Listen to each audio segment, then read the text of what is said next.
अस्सलाम वालेकुम everyone, hope you are all fine and doing great. आज एक्सरसाइज 3.5 कंप्लीट सॉल्व करेंगे। और class 10 exercise 3.5 board point of view से इसलिए इम्पोर्टेंट है कि इसमें से अक्सर जो शॉर्ट क्वेश्चन है वो आ जाता है। और आज की एक्सरसाइज समझने के बाद आप इस काबिल हो जाएंगे कि आपको मैट्रिक्स का डिटर्मिनेंट निकालना आ जाएगा, सिंगुलर नॉन सिंगुलर मैट्रिसेस में फ़र्क का पता चलेगा, और मैट्रिक्स का एडजॉइंट कैसे निकालते हैं वो आपको समझ आएगी। और इसी के साथ मल्टीप्लिकेटिव इनवर्स भी, जो कि एडजॉइंट ऑफ मैट्रिक्स के साथ जुड़ा हुआ है, वो हम समझेंगे। और हम इन तमाम कंसेप्ट की मदद से एक्सरसाइज 3.5 का कंप्लीट सॉल्यूशन जो है वो आपके सामने रखेंगे।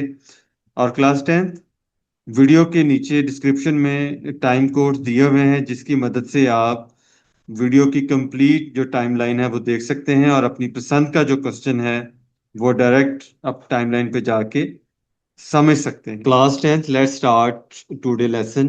आपके सामने जो सबसे पहला कॉन्सेप्ट नजर आ रहा है वो मैट्रिक्स का डिटर्मिनेंट निकालना है। अच्छा, ये डिटर्मिनेंट होता क्या है इसको एग्जांपल से देख लेते हैं। फॉर एग्जांपल आपके सामने ये एक मैट्रिक्स ए गिवन है, ए बी सी डी, जिसको आप ये स्क्वायर जो आपको सामने ब्रैकेट नजर आ रही है ना, इसमें आप लिखते हैं। तो स्क्वायर मैट्रिक्स कैसी मैट्रिक्स होती है जिसकी रोज एंड कॉलम्स बराबर हो, है ना। तो डिटर्मिनेंट क्या है कि इस गिवन मैट्रिक्स के आपने इर्द गिर्द ये पैरेलल लाइंस लगा देनी है। ये सीधी लाइन वर्टिकल लाइंस है ना, नजर आ रही होंगी आपको। ये जो वर्टिकल लाइंस हैं, अगर आप इसमें ये लिख दें ना मैट्रिक्स को, तो ये डिटर्मिनेंट कहलाता है। ठीक है, ये तो हो गया इसका सिंबल, कि ये हमें पता कैसे चलेगा कि डिटर्मिनेंट होता क्या है। तो ये डिटर्मिनेंट निकालना कैसे है, तो यहाँ पे आपको सिंबॉलिकली नजर भी आ रहा होगा कि जो डायगोनल एंट्रीज हैं उसको आपस में मल्टीप्लाई करेंगे, जैसा कि ए को डी के साथ मल्टीप्लाई करेंगे। उसके बाद साइन माइनस का लगाएंगे। ये फार्मूला याद रखिएगा हमेशा के लिए डिटर्मिनेंट के हवाले से। और उसके बाद जो नॉन डायगोनल एंट्रीज हैं उसको फिर मल्टीप्लाई करेंगे, यानी कि बी को सी के साथ जैसे ही मल्टीप्लाई किया तो हमारे पास बी सी आ जाएगा ना। तो जब एडी में से बीसी को निकालेंगे तो जो आंसर आएगा, तो वो हम कह सकते हैं कि गिवन मैट्रिक्स जो ए है यहाँ सूरत हाल के मुताबिक उसका डिटर्मिनेंट होगा। ठीक होगी बात। अच्छा, इसके बाद जो दूसरा कंसेप्ट समझने वाला है वो हम ये समझना चाहते हैं कि सिंगुलर और नॉन सिंगुलर मैट्रिक्स में क्या फर्क होता है। ठीक है, तो अभी अभी हमने डिटर्मिनेंट की बात की। तो आपने ये याद रखना है कि गिवन मैट्रिक्स की अगर आप डिटर्मिनेंट निकालें और डिटर्मिनेंट जीरो आ जाए, ठीक है, तो वो सिंगुलर होगा। और अगर जीरो ना आए तो उसे हम नॉन सिंगुलर बोलेंगे। तो एग्जांपल से थोड़ा सा इसको हम देख भी लेते हैं। फॉर एग्जांपल आपके सामने जो गिवन मैट्रिक्स है उसको डिटर्मिनेंट की सूरत में लिखेंगे तो ये पैरेलल लाइन से लगाएंगे, और अंदर की जो वैल्यूज हैं वो आप एज इट इज लिख लेंगे। ठीक है, तो सबसे पहले आपने ये काम करना है कि जो डायगोनल एंट्रीज हैं उनको आपस में मल्टीप्लाई करना है। तो उसको देख लेते हैं। फोर को फोर से मल्टीप्लाई करेंगे और माइनस फार्मूले के आ जाएगा। और उसके बाद नॉन डायगोनल एंट्रीज को आपस में मल्टीप्लाई करना है, तो टू को एट के साथ मल्टीप्लाई कर लेते हैं। ठीक है, आप एट भी पहले रख सकते हैं और टू बाद में, इसमें कोई मुजायका नहीं, बिकॉज आंसर आपका सेम आएगा। तो अब फोर को फोर के साथ मल्टीप्लाई करें तो आंसर आपके पास क्या आएगा, 16। और टू को एट के साथ मल्टीप्लाई करें तो आंसर क्या आएगा हमारे पास, 16। और जब जैसे ही 16 को 16 में से माइनस करेंगे तो हमारे पास जो फाइनल आंसर आएगा वो जीरो आ जाएगा। अच्छा, अब जो गिवन मैट्रिक्स ए है उसका डिटर्मिनेंट आपके पास जीरो आया है। तो जो जीरो अगर डिटर्मिनेंट आए तो उसको क्या बोलेंगे, सिंगुलर बोलेंगे ना जी। और यहाँ पे अगर कोई जीरो के अलावा और कोई वैल्यू होती, ठीक है, वो माइनस में भी हो सकती है, पॉजिटिव में भी हो सकती है, तो हम ये कहेंगे कि जो डिटर्मिनेंट है वो नॉट इक्वल टू जीरो। और उसे हम बोल देंगे कि भाई जो गिवन मैट्रिक्स है वो नॉन सिंगुलर है। उम्मीद है आपको सिंगुलर और नॉन सिंगुलर का जो फर्क है वो पता चला होगा। इसके बाद एक सिंपल सा कंसेप्ट है जिसको समझे बगैर आगे आप इनवर्स नहीं निकाल सकते, ठीक है, एडजॉइंट मेथड से। तो एडजॉइंट ऑफ अ मैट्रिक्स यानी मैट्रिक्स का एडजॉइंट क्या है, ये सिर्फ यहाँ पर सिंपली आपने ये करना है कि जो आपके पास डायगोनल एंट्रीज हैं उनकी जगह चेंज कर देनी है। जैसा कि यहाँ पे अगर आप देख सकें 4 अगर ऊपर बैठा है तो यहाँ पे देखें नीचे की तरफ आ गया है, और 1 इधर नीचे है तो वो दूसरी तरफ 4 की जगह पे चला गया, यानी कि 4 और 1 इंटरचेंज हो गए। तो जब भी आपने ज्वाइंट लेना है, डायगोनल एंट्रीज को एक्सचेंज कर लेना है, ठीक है ना जी। तो और दूसरा क्या आपने काम करना है कि जो नॉन डायगोनल एंट्रीज हैं, जैसा कि यहाँ पे -6 और 2 है, इसके सिर्फ आपने साइन चेंज कर देने हैं। यहाँ पे 2 की जगह पे क्या आ जाएगा, -2, और -6 की जगह पे क्या आ जाएगा, +6। सिंपल, ये आपने काम करना है।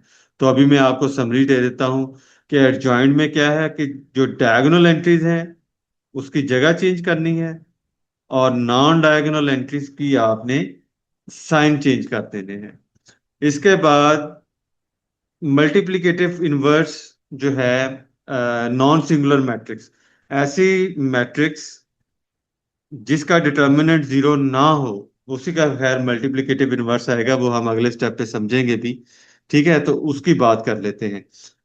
आपने याद रखना है कि किसी भी मैट्रिक्स का जो मल्टीप्लिकेटिव इनवर्स है वो इस तरह से होता है कि जैसे ही आप गिवन मैट्रिक्सेस, ठीक है, गिवन मैट्रिक्स को उसके मल्टीप्लिकेटिव इनवर्स के साथ मल्टीप्लाई करते हैं ना, चाहे आपको उसको पहले रख लें या बाद में रख लें, कोई फर्क नहीं पड़ता, उसका आंसर हमेशा यूनिट मैट्रिक्स आएगा। यूनिट मैट्रिक्स आपको याद है ना, 1 0 0 1, यानी कि डायगोनल एंट्रीज 1 होती हैं और नॉन डायगोनल एंट्रीज 0 होती हैं। तो यूनिट मैट्रिक्स आना चाहिए उसका आंसर। तो हम कह सकते हैं कि जो मैट्रिक्स है वो आपस में क्या है, मल्टीप्लिकेटिव इनवर्स है, यानी कि ए बी का इनवर्स है और बी ए का इनवर्स है, यानी कि एक दूसरे के साथ जैसे ही मल्टीप्लाई होंगी तो आंसर हमारा यूनिट मैट्रिक्स आ जाएगा। तो ये आपको एमसीक्यू में भी पूछा जा सकता है कि आप बताएं कि नॉन सिंगुलर मैट्रिक्स का जो मल्टीप्लिकेटिव इनवर्स है वो कौन सी मैट्रिक्स होती है। ठीक है, जो आंसर में आएगा ना जो उसका, तो आपने बताना है कि आंसर की सूरत में जो मल्टीप्लिकेटिव इनवर्स है वो यूनिट मैट्रिक्स आना चाहिए। ठीक होगी बात। तो इसको सिंबॉलिकली ए इनवर्स या ए इनवर्स ए वो लिखा जाता है, और आंसर उसका आई में लिखा जाता है, I mean unit matrix. Square matrix का जो आप ज्वाइंट मेथड से इनवर्स निकालेंगे वो कैसे निकालेंगे।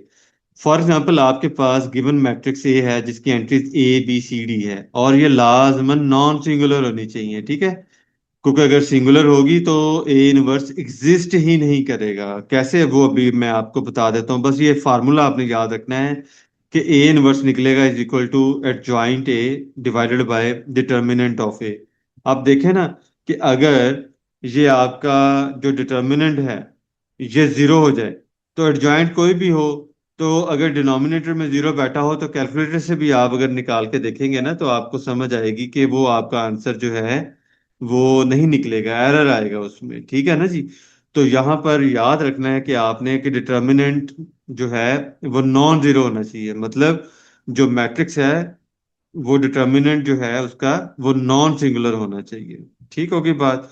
तो फिर आप उसका मल्टीप्लिकेटिव जो इनवर्स है, यानी कि जो इनवर्स है गिवन मैट्रिक्स का, वो निकाल सकते हैं।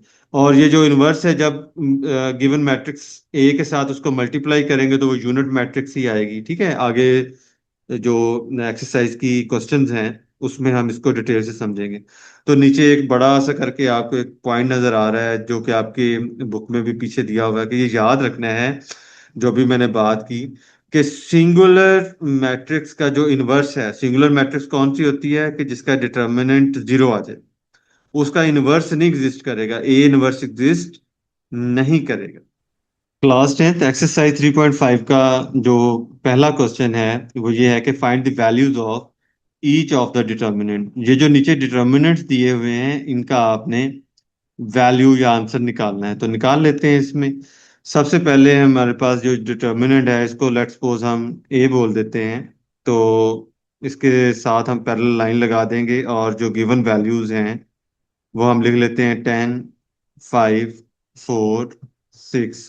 जैसा कि कंसेप्ट वाले पोर्शन में आपसे बात हुई थी, सिंपली आपने ये करना है कि डायगोनल एंट्रीज को आपस में मल्टीप्लाई कर देना है, 10 × 6, ठीक है, और माइनस फार्मूले का लगा देंगे, और उसके बाद नॉन डायगोनल एंट्रीज को आपस में हम मल्टीप्लाई कर देंगे, जैसे कि यहाँ पे 4 और 5 को मल्टीप्लाई करना है। 10 को 6 से मल्टीप्लाई करेंगे, कितना आंसर आएगा? 60। और 4 को 5 से मल्टीप्लाई करेंगे, 20 आ जाएगा। और 60 को 20 से माइनस करने के बाद हमारे पास आंसर क्या आएगा? 40। तो ए डिटर्मिनेंट का जो आंसर है हमारे पास, वो 40 आ जाएगा। इसी तरह से जो इसका दूसरा पार्ट है उसमें भी हमने डिटर्मिनेंट ही निकालना है। तो इसे हम नाम दे देते हैं बी का, लेट्स सपोज। तो इसी तरह हम पैरेलल लाइन लगा देंगे। -5, 8, -3, -7। बस फार्मूला आपने याद रखना है कि यहाँ पे आपने क्या काम करना है कि जो डायगोनल एंट्रीज हैं इनको आपस में मल्टीप्लाई करना है। -5 इंटू -7, और साथ माइनस फार्मूले का। उसके बाद जो नॉन डायगोनल एंट्रीज आपके पास हैं, -3 को आपने मल्टीप्लाई कर देना है किसके साथ? 8 के साथ। ठीक है।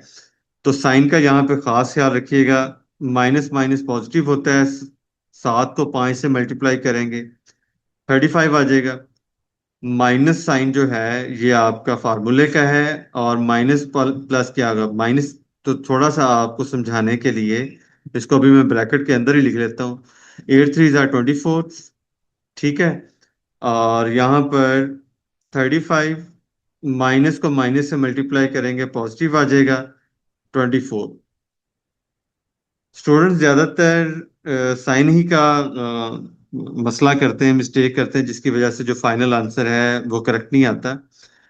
तो यहाँ पे हमारे पास 35 को 24 से हमने ऐड करना है, तो यहाँ पे हम 35 को 24 से ऐड कर लेते हैं। तो 5 + 4 जो है वो 9 आ जाएगा, और 3 + 2 5 आ जाएगा। तो हमारे पास जो आंसर आएगा वो आएगा 59। इसी तरह से जो हमारे पास क्वेश्चन नंबर 1 का 3 पार्ट है, इसको भी सॉल्व कर लेते हैं। सी, फॉर एग्जांपल हम इसको नाम दे देते हैं, और वैल्यूज लिख लेते हैं 3, 8 और 0, 2। और इसी के साथ हम इसको आपस में मल्टीप्लाई कर लेते हैं। 3 को 2 के साथ मल्टीप्लाई करेंगे, तो अभी मैं ब्रैकेट ही में लिख रहा हूँ। माइनस नॉन डायगोनल एंट्रीज को आपस में मल्टीप्लाई कर लें। 0 को 8 के साथ मल्टीप्लाई करेंगे, 3 2 ज़ा 6। 0 को 8 के साथ मल्टीप्लाई करेंगे, 0 आ जाएगा। 6 में से 0 निकालेंगे, आंसर आपका 6 आ जाएगा। ठीक होगी बात। इसके बाद हमारे पास क्वेश्चन नंबर 2 है। क्वेश्चन नंबर 2 पहले जरा देख लेते हैं क्या है कि find whether the following matrices are singular और नॉन सिंगुलर। इंट्रो और कॉन्सेप्ट वाले पोर्शन में हमने ब्रीफली और कॉम्प्रिहेंसिवली समझा था कि सिंगुलर और नॉन सिंगुलर कौन सी मैट्रिसेस होती हैं। सिंगुलर मैट्रिक्स वो होगी कि जो मैट्रिक्स उसका डिटर्मिनेंट लें और वो जीरो आ जाए, ठीक है, वो सिंगुलर। और जिसका डिटर्मिनेंट जीरो ना आए, वो नॉन सिंगुलर। तो इसको सॉल्व कर लेते हैं। तो पहले तो डिटर्मिनेंट लेते हैं ना, ए का डिटर्मिनेंट जो है जैसे लेंगे, तो मैट्रिक्स को डिटर्मिनेंट में बदल दिया हमने। 5 3 3 2। सिंपली आपने ये जो स्क्वायर वाला जो साइन है ना, ब्रैकेट का है ना, जैसे उसको आपने पैरेलल लाइन में कन्वर्ट कर देना है। ठीक है। अब 5 को 2 से पहले मल्टीप्लाई करना है डायगोनल एंट्रीज को। ठीक है। उसके बाद माइनस फार्मूले का, और 3 को 3 जो नॉन डायगोनल एंट्रीज हैं उसको आपस में मल्टीप्लाई कर लें। 5 को 2 से मल्टीप्लाई करेंगे, 10 आ जाएगा। 3 को 3 से मल्टीप्लाई करेंगे, 9 आ जाएगा। और 10 - 9 1 आता है, जो कि जीरो नहीं है। तो यहाँ पे आप मेंशन कर दें कि does not equal to zero. तो इसलिए हम कह सकते हैं कि जो गिवन मैट्रिक्स है वो नॉन सिंगुलर मैट्रिक्स है। तो यहाँ नीचे लिख भी दें कि ये नॉन सिंगुलर मैट्रिक्स है। ठीक है, नॉन सिंगुलर मैट्रिक्स। इसके बाद इसी का जो दूसरा पार्ट है क्वेश्चन नंबर 2 का, इसको भी हम देख लेते हैं। तो बी मैट्रिक्स का डिटर्मिनेंट पहले फाइंड आउट करेंगे, फिर ही तो फैसला होगा कि ये सिंगुलर है या नॉन सिंगुलर। तो वैल्यूज पहले लिख लेते हैं, 7 21 2 और 6। और यहाँ पर पहले डायगोनल एंट्रीज, 7 को 6 से मल्टीप्लाई करेंगे। ठीक है। तो आप डायरेक्ट भी इसे कर सकते हैं अभी, क्योंकि जो बच्चे नए हैं, जो स्टूडेंट्स नए हैं, या जो बिल्कुल बेसिक से समझना चाहते हैं, तो ये उनके लिए है, ठीक है। तो वरना आप इसको डायरेक्ट भी सॉल्व कर सकते हैं। 7 6 are 42। आगे साइन माइनस का, 21 को 2 से मल्टीप्लाई करें 42, 42 को -42 करेंगे तो आंसर जीरो आएगा। तो ये तो आंसर जीरो आ गया। तो अगर डिटर्मिनेंट का आंसर जीरो हो तो वो मैट्रिसेस क्या कहलाती हैं? Singular matrices. ठीक है, ये याद रखिएगा। और आपको ये वाला जो क्वेश्चन है ये एमसीक्यू में पूछा जा सकता है कि बताएं जी ये गिवन मैट्रिक्स है, ये सिंगुलर है या नॉन सिंगुलर है ना, लाइक दैट आपको थोड़ा सा इसके बारे में पूछा जा सकता है। इसी का सी पार्ट है, उसको भी जरा देख लेते हैं जल्दी से। अब सी पार्ट को भी उसी तरह से आपने डिटर्मिनेंट की सूरत में लिख लेना है। वैल्यूज लिख लेते हैं 13, 5, 7, 3। ठीक है। और उसके बाद जो आपके पास डायगोनल एंट्रीज हैं उसको आपस में मल्टीप्लाई कर दें, 13 × 3। और साथ साइन माइनस का। नॉन जो डायगोनल एंट्रीज हैं उसको मल्टीप्लाई कर लें, 7 × 5। ठीक है। 13 को 3 से मल्टीप्लाई करेंगे, कैलकुलेटर से आप आसानी से कर सकते हैं, ठीक है। तो ये 39 आता है। -7 5 = 35। तो 39 में से 35 निकालेंगे, कितना आंसर आ जाएगा? तो ये तो 4 आना चाहिए ना जी। तो 4 आ जाएगा। तो जो कि जीरो नहीं है, तो यहाँ पे मेंशन कर दें कि जीरो नहीं है। तो इसलिए जो मैट्रिक्स सी है ये आपकी नॉन सिंगुलर मैट्रिक्स है। Non singular matrix. तो ये आप मेंशन कर दें। ठीक होगी बात। इतनी सी बात है कि अगर जीरो है आंसर तो सिंगुलर, और अगर जीरो नहीं है तो नॉन सिंगुलर। क्वेश्चन नंबर 2 का आई बिलीव कि ये लास्ट पार्ट है इसका। ठीक है। तो इसको सॉल्व कर लेते हैं।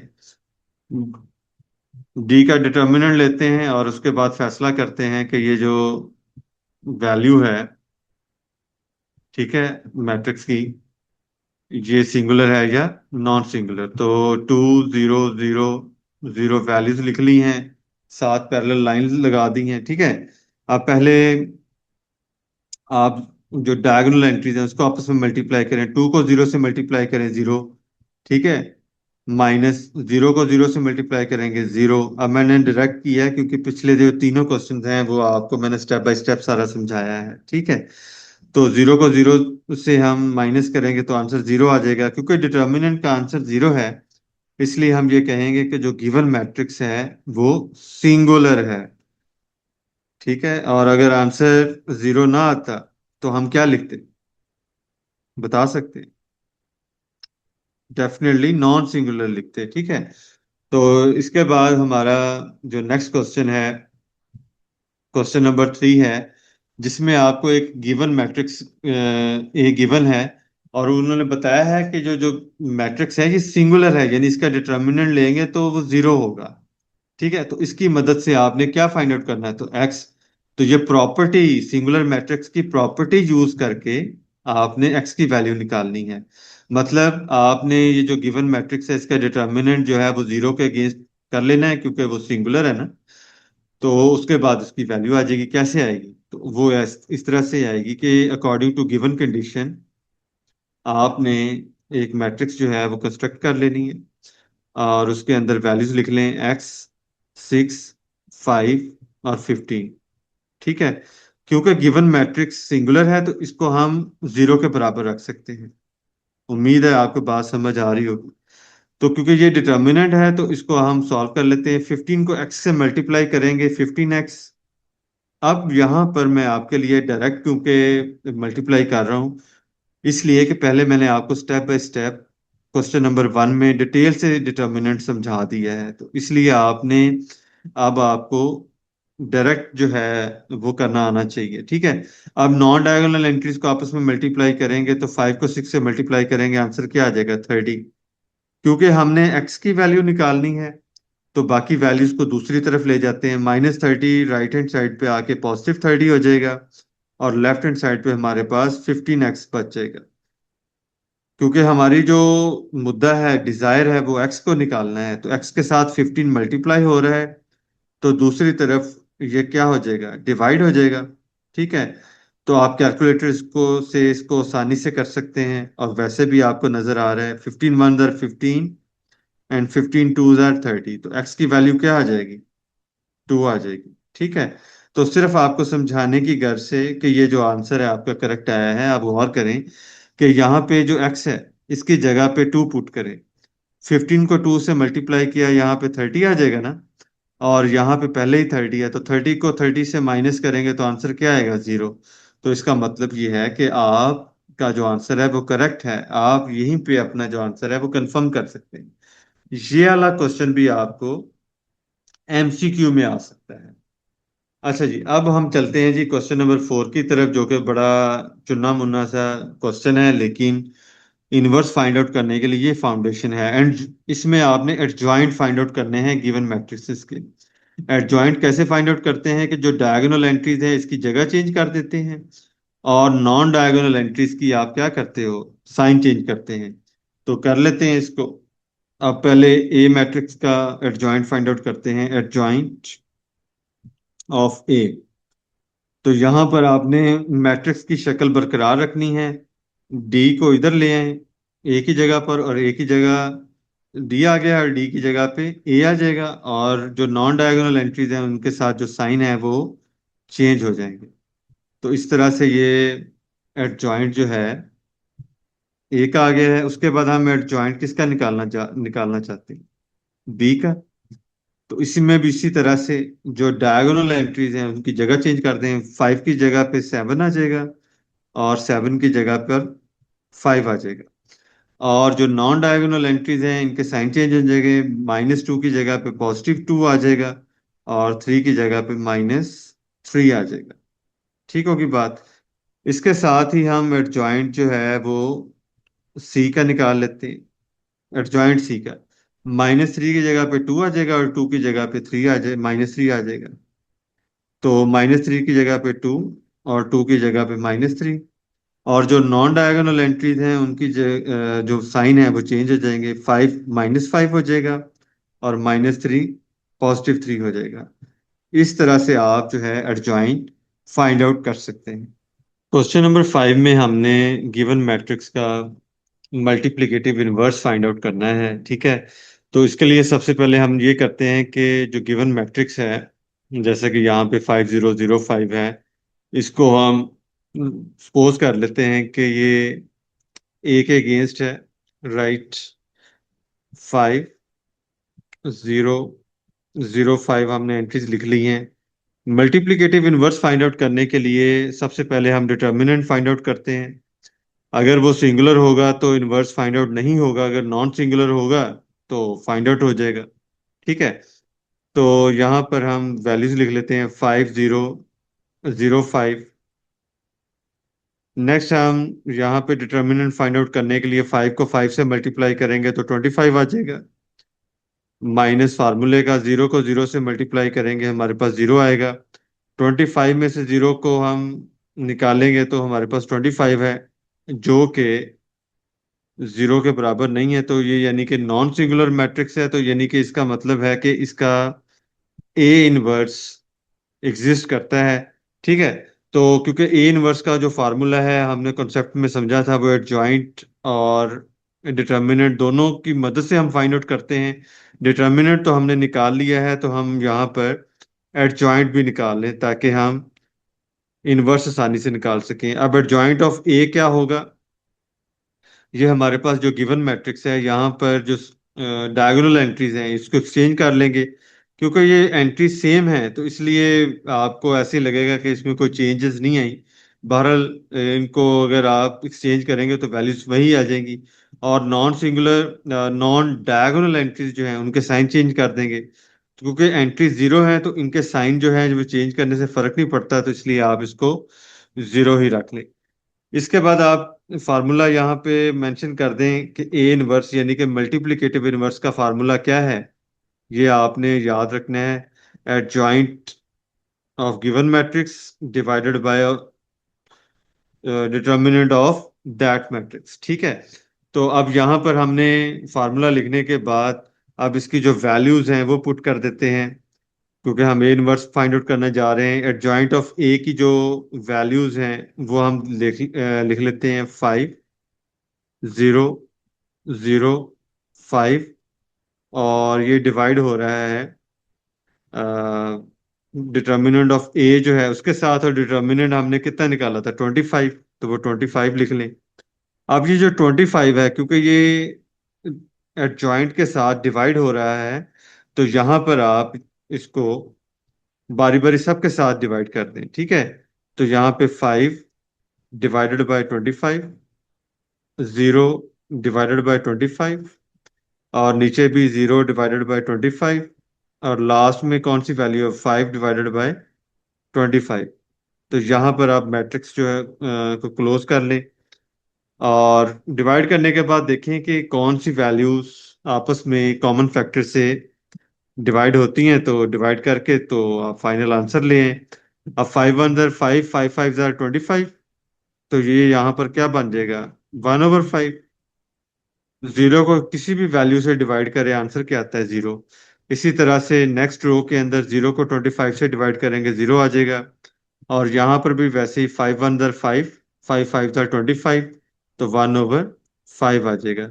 तो गिवन मैट्रिक्स का जो मल्टीप्लिकेटिव इनवर्स है वो आपके सामने है, और यही आपका आंसर है। इसी तरह से क्वेश्चन नंबर 5 का जो सेकंड पार्ट है उसके अंदर आपने गिवन मैट्रिक्स का आपने मल्टीप्लिकेटिव इनवर्स फाइंड आउट करना है। तो इसको सपोज कर लेते हैं कि ये बी मैट्रिक्स है। तो यहाँ पर मैट्रिक्स को मेंशन कर लें -4, 8, 7, 2। और इस गिवन मैट्रिक्स का पहले हम डिटर्मिनेंट फाइंड आउट करेंगे, ताकि हमें पता चले कि इसका जो मल्टीप्लिकेटिव इनवर्स है वो फाइंड आउट हो भी सकता है या नहीं। तो यहाँ पर आप डिटर्मिनेंट के जो साइन है वो डाल लें -4, 8, 7 और 2, ठीक है। और यहाँ पर जो डायगोनल एंट्रीज है उसको मल्टीप्लाई कर लें। -4 को 2 से मल्टीप्लाई करेंगे -8 आ जाएगा। आगे माइनस फार्मूले का, 7 को 8 से मल्टीप्लाई करेंगे कितना आ जाएगा 56। 56 -8 जो है इसको जरा हम रफ वर्क में इसको सॉल्व कर लेते हैं। 8 और 6 14 आ जाएगा। 1 कैरी होगा तो ये हमारे पास 64 है। तो यहाँ पर -64, बिकॉज दोनों वैल्यूज के साथ साइन माइनस का है, ठीक है। तो अब क्योंकि ये इक्वल जीरो के नहीं है, तो इसलिए बी इनवर्स जो है वो एग्जिस्ट करेगा। तो उसके लिए आप पहले जो है, क्योंकि डिटर्मिनेंट तो आपने फाइंड आउट कर लिया है, तो यहाँ पर आप एडजॉइंट भी फाइंड आउट कर ले इसी के साथ ही, ठीक है। तो एडजॉइंट आपको पता है कि निकालना बहुत आसान है। सिर्फ आपने क्या करना है कि जो डायगोनल एंट्रीज हैं उनकी जगह चेंज कर देनी है। -4 की जगह पे 2 आ जाएगा, और 2 की जगह पे -4 आ जाएगा। और जो नॉन डायगोनल एंट्रीज हैं उनके साइन चेंज हो जाएंगे। 8 के साथ -8 और 7 के साथ -7। अच्छा जी, अब हमारे पास एडजॉइंट भी आ गया है। अब क्योंकि हमने डिटर्मिनेंट भी निकाल लिया है, एडजॉइंट भी निकाल लिया है, तो अब हम बी इनवर्स निकाल सकते हैं, मल्टीप्लिकेटिव इनवर्स निकाल सकते हैं। तो यहाँ पर हम फार्मूला लगा देते हैं एडजॉइंट बी, और नीचे क्या आएगा बी का डिटर्मिनेंट लिख देंगे, ठीक है।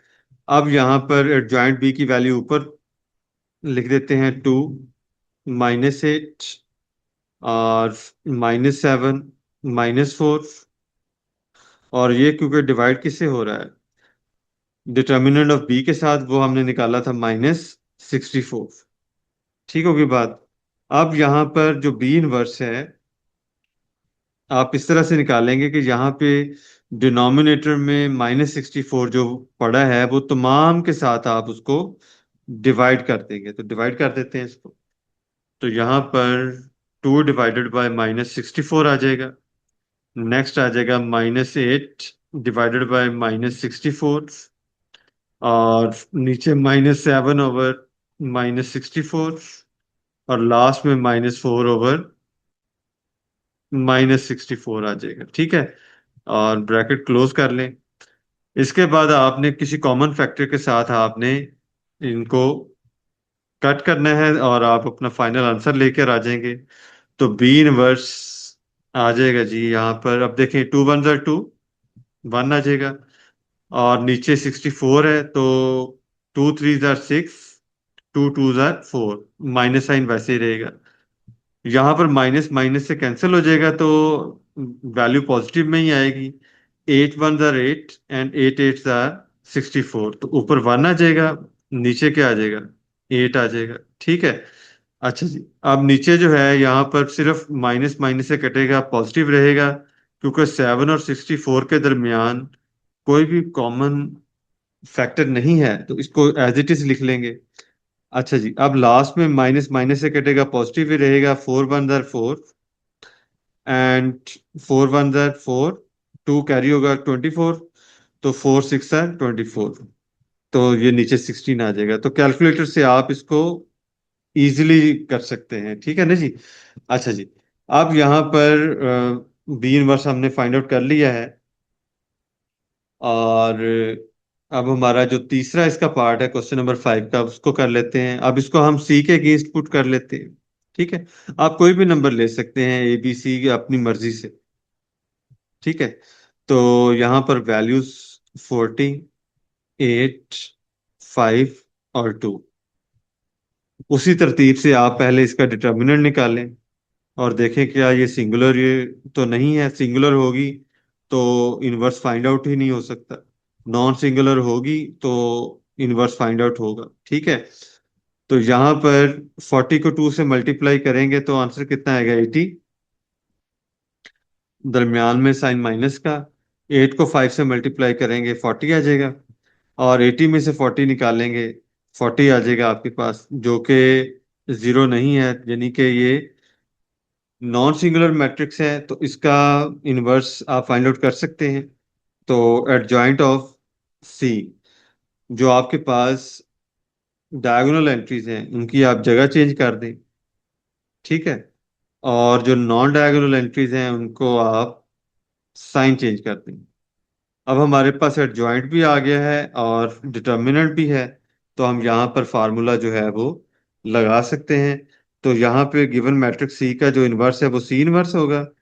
तो फार्मूला क्या बनेगा, adjoint C divided by C determinant. अब यहाँ पर आप जो गिवन वैल्यूज हैं जो आपने निकाली हैं वो यहाँ पे फिट इन करें और आंसर निकाल लें।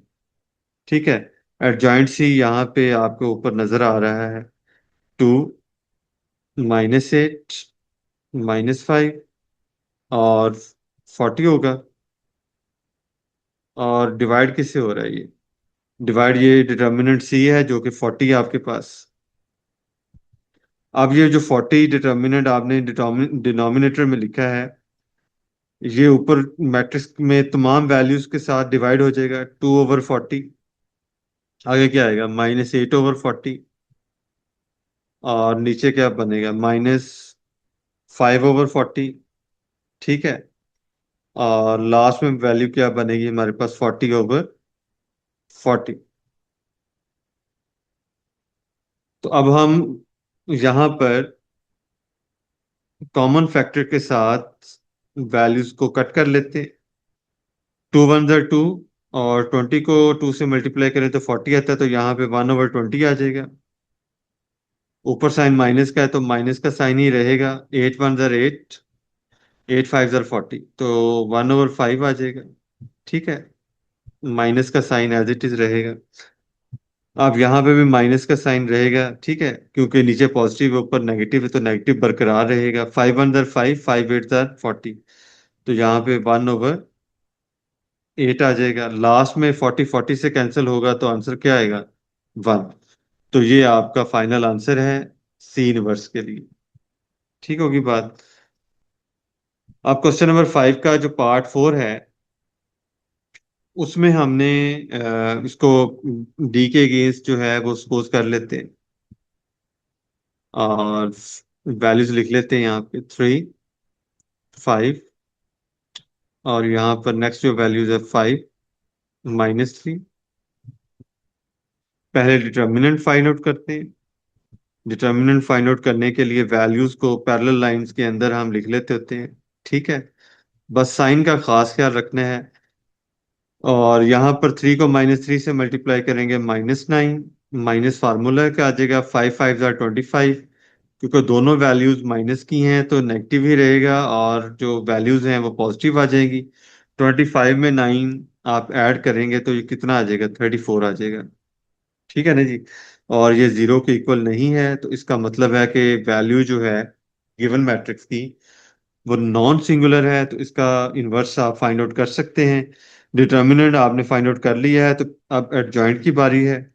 एडजॉइंट मालूम कर लें। एडजॉइंट के लिए जो डायगोनल एंट्रीज हैं उनकी जगह चेंज कर दें, और जो नॉन डायगोनल एंट्रीज हैं उनके साइन चेंज कर दें। -5 और ये -5। ठीक है। आगे जो है आप इसके फार्मूला लिख लें, क्योंकि डी की वैल्यू आप इनवर्स में लेके जाना चाह रहे हैं तो डी इनवर्स आ जाएगा।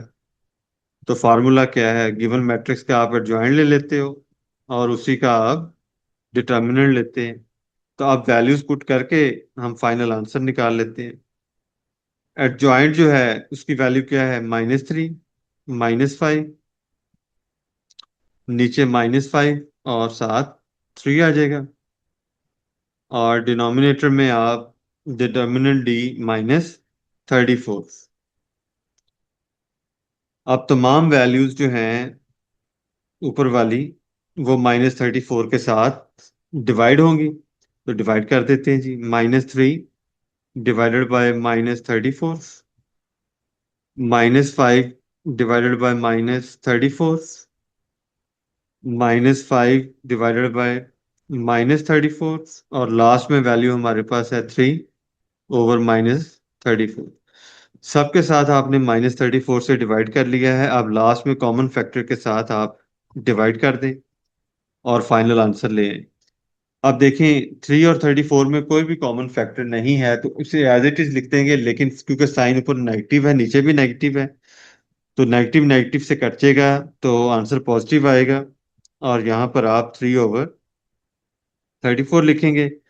और आगे 5/34 में भी कोई कॉमन नहीं है, तो ये 5/34 ही आएगा, लेकिन फर्क ये पड़ेगा कि माइनस माइनस से कट जाएगा। आगे भी सिमिलर वैल्यू है तो 5/34 ही रहेगा। और लास्ट में भी कोई कॉमन फैक्टर नहीं है, तो आप 3/34 रखेंगे, लेकिन साइन आप माइनस का बरकरार रखेंगे। ठीक है। तो ये आपका फाइनल आंसर आ जाएगा डी इनवर्स का। इसके बाद हम क्वेश्चन नंबर 5 का जो 5 पार्ट है उसको भी कर लेते हैं, और इसको हम ई सपोज कर लेते हैं। तो 10, 8, 3, 3 इसकी वैल्यूज हैं। तो पहले हम डिटर्मिनेंट फाइंड आउट करते हैं, डिटर्मिनेंट निकाल लेते हैं इसका। ठीक है। तो 10, 8, 3, 3 वैल्यूज हैं। डायगोनल एंट्रीज को मल्टीप्लाई करें, 10 को 3 से मल्टीप्लाई करेंगे 30 आ जाएगा। दरम्यान में माइनस का साइन। 8 3 जार 24। 30 में से 24 निकालेंगे, ये कितना रह जाएगा, 6, जो कि जीरो के इक्वल नहीं है, यानी कि जो वैल्यू है वो नॉन सिंगुलर मैट्रिक्स है, तो एग्जिस्ट करता है इसका इनवर्स। तो अब इसके एडजॉइंट भी फाइंड आउट कर लेते हैं ताकि फार्मूले में लगा सके। एडजॉइंट के लिए क्या करते हैं, जो डायगोनल एंट्रीज हैं उनकी जगह चेंज कर दें, और जो नॉन डायगोनल एंट्रीज हैं उनके साइन चेंज कर दें। अब यहाँ पर नेक्स्ट जो है आप फार्मूला लगाकर ई इनवर्स का और वैल्यूज आप पुट कर दें, तो एडजॉइंट ऑफ ई आ जाएगा डिवाइडेड बाय ई डिटर्मिनेंट। ठीक है। तो एडजॉइंट ई अभी अभी आपने निकाला है 3, -8, -3 और 10, और इसको आपने डिवाइड किससे करना है, जो डिटर्मिनेंट निकाला था 6। अब इस 6 को आप बारी बारी तमाम वैल्यूज के साथ डिवाइड कर दें, क्योंकि ये तमाम वैल्यूज का हकदार है। तो ये आपने हर वैल्यू के साथ इसको डिवाइड कर देना है। ठीक है। तो ये साथ में इनवर्स भी लिख देता हूं ताकि ये जहन नशीन रहेगी, इनवर्स ले रहे हैं। तो पहली वैल्यू 3/6 है, दूसरी 8/6 आएगी, थर्ड वन -3/6, और जो लास्ट वन है 10/6।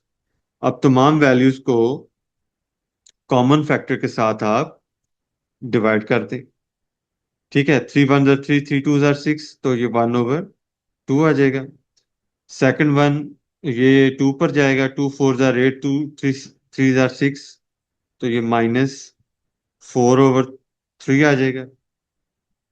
ठीक है, और थर्ड वन जो है साइन माइनस ही का रहेगा, 3 1 3, 3 2 6, तो ये -1/2 है। और नेक्स्ट वन जो है वो 2 पर ही जाएगा, ऊपर और नीचे, 2 5 10, और नीचे वाला 2 3 6। इस तरह से आप गिवन मैट्रिक्स ई का इनवर्स फाइंड आउट कर लेंगे। और क्वेश्चन नंबर 5 का जो लास्ट पार्ट है, पार्ट 6, उसको भी हम हल कर लेते हैं। इसको सपोज कर लेते हैं एफ के अगेंस्ट, और वैल्यूज क्या है, -2, -3, 4 एंड 5। पहले हम डिटर्मिनेंट फाइंड आउट करते हैं इसका। डिटर्मिनेंट आपको पता है, पैरेलल लाइंस के अंदर मैट्रिक्स की सेम वैल्यूज हम लिख देते होते हैं, और उसके बाद डायगोनल एंट्रीज को पहले मल्टीप्लाई करते हैं। -2 को 5 से मल्टीप्लाई करेंगे, क्या आंसर आएगा, -10। ठीक है, अब नेक्स्ट वैल्यू को जरा ख्याल रखिएगा, माइनस फार्मूले क्या है, और 4 को -3 से मल्टीप्लाई करेंगे -12, -12 को माइनस के फार्मूले से मल्टीप्लाई करेंगे प्लस आ जाएगा। दोबारा फिर माइनस फार्मूले का था, 4 को -3 से मल्टीप्लाई किया -12, -12 को माइनस से मल्टीप्लाई किया, माइनस का माइनस से मल्टीप्लाई होने के बाद आंसर पॉजिटिव आएगा, वैल्यू 12। ठीक है, अच्छा जी। अब -10 + 12 कितना होगा, +2, क्योंकि बड़ी वैल्यू 12 है और जो कि जीरो नहीं है, तो नॉन सिंगुलर होगी। तो इसका मतलब है इनवर्स फाइंड आउट हो सकता है, और इनवर्स फाइंड आउट हो सकता है तो जल्दी से एफ का एडजॉइंट फाइंड आउट कर लें। तो जो डायगोनल वैल्यूज हैं उनकी जगह चेंज कर दें, 5 और -2, ठीक है, जगह चेंज होगी। और जो नॉन डायगोनल एंट्रीज हैं उनके साइन चेंज कर दें, -3 +3 में चला जाएगा, और 4 -4 में चला जाएगा। इसके बाद आप फार्मूला लिखें, फार्मूला लिखने के बाद आप यहाँ पर इसका फाइनल आंसर ले आए। तो क्योंकि एफ का हम इनवर्स फाइंड आउट कर लें तो एफ इनवर्स आ जाएगा। ऊपर आप लिख देंगे adjoint of F divided by F का डिटर्मिनेंट।